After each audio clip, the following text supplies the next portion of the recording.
Purdue University President Mitch Daniels talked with Fort Wayne's NBC reporter Jeff Newmeyer today about those daily challenges running such a large public university during a global pandemic, including the Purdue Fort Wayne campus, of course.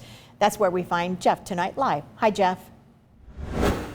How you doing, Linda? You know, as president of Purdue, Daniels, of course, does have oversight over regional campuses like this one. But right now, most of his headaches have to do with what's going on at the main West Lafayette campus, about 120 miles away from us here.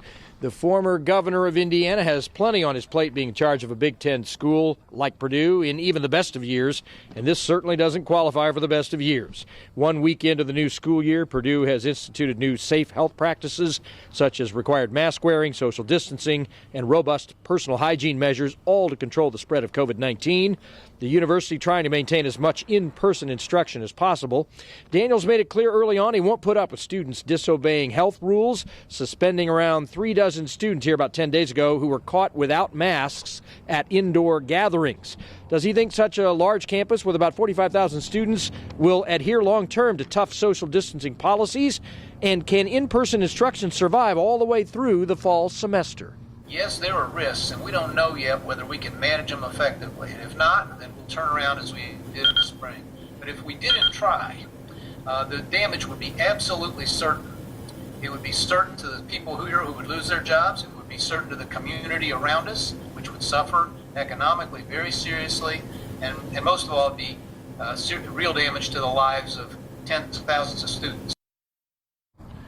Now, no Purdue students were allowed in residence halls or to attend classes in person until they underwent testing to prove they didn't have the novel coronavirus.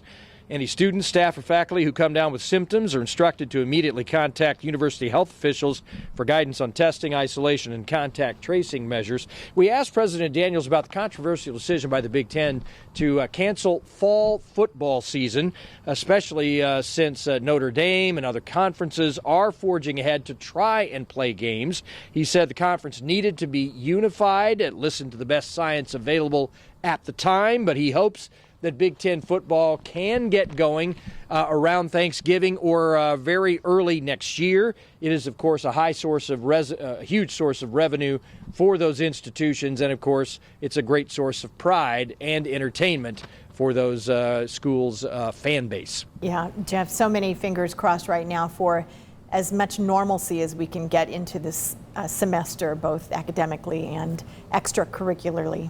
Thank you so much for the live report.